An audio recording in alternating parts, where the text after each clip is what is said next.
സിനിമയെ സിനിമയായി കാണണം. എമ്പുരാൻ വിഷയത്തിൽ പ്രതികരിച്ച് ആസിഫ് അലി. എമ്പുരാൻ വിവാദത്തിൽ പ്രതികരിച്ച് നടൻ ആസിഫ് അലി. നേരിട്ട് പറയാൻ ധൈര്യമില്ലാത്തവർ ഒളിച്ചിരുന്ന് കല്ലെറിയുന്നുവെന്നും സിനിമയെ സിനിമയായി കാണണമെന്നും ആസിഫ് അലി പറഞ്ഞു. സമൂഹമാധ്യമങ്ങളുടെ അതിപ്രസരം വലിയ പ്രശ്നങ്ങൾ സൃഷ്ടിക്കും. 3 മണിക്കൂർ സിനിമ എൻ്റർടൈൻമെൻറ്റ് എന്ന നിലയിൽ കാണണമെന്നും അദ്ദേഹം മാധ്യമങ്ങളോട് പറഞ്ഞു.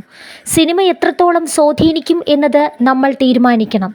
നേരിട്ട് അഭിപ്രായം പറയാൻ ധൈര്യമില്ലാത്തവർ ഒളിച്ചിരുന്ന് കല്ലെറിയുന്നു. സമൂഹമാധ്യമങ്ങളിൽ കാണുന്നത് ഇതിൻ്റെ മറ്റൊരു വകഭേദം. സൈബർ ആക്രമണം അനുഭവിക്കുന്നവർക്കേ മനസ്സിലാകൂ. ന്യായം എവിടെയാണോ അതിനൊപ്പം നിൽക്കും, ആസിഫ് അലി വ്യക്തമാക്കി. എമ്പുരാൻ വിവാദത്തിന് വഴിവെച്ചതോടെ മോഹൻലാൽ ഖേദം പ്രകടിപ്പിച്ചെങ്കിലും വിഷയം കെട്ടടങ്ങുന്നില്ല.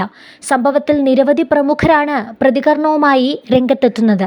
കലാരൂപത്തെ കലാരൂപമായി കണ്ട് ആസ്വദിക്കണമെന്ന് മന്ത്രി സജി ചെറിയാൻ പറഞ്ഞു.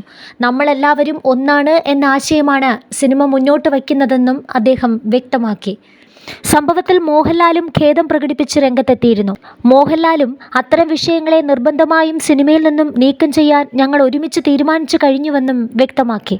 ലൂസിഫർ ഫ്രാഞ്ചൈസിൻ്റെ 2ാം ഭാഗമായ എമ്പുരാൻ സിനിമയുടെ ആവിഷ്കാരത്തിൽ കടന്നു വന്നിട്ടുള്ള ചില രാഷ്ട്രീയ സാമൂഹിക പ്രമേയങ്ങൾ എന്നെ സ്നേഹിക്കുന്നവരിൽ കുറേ പേർക്ക് വലിയ മനോവിഷമം ഉണ്ടാക്കിയതായി ഞാൻ അറിഞ്ഞു.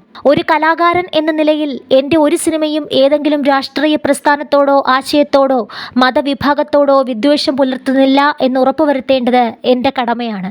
അതുകൊണ്ട് തന്നെ എൻ്റെ പ്രിയപ്പെട്ടവർക്കുണ്ടായ മനോവിഷമത്തിൽ എനിക്കും എമ്പുരാൻ ടീമിനും ആത്മാർത്ഥമായ ഖേദമുണ്ട്.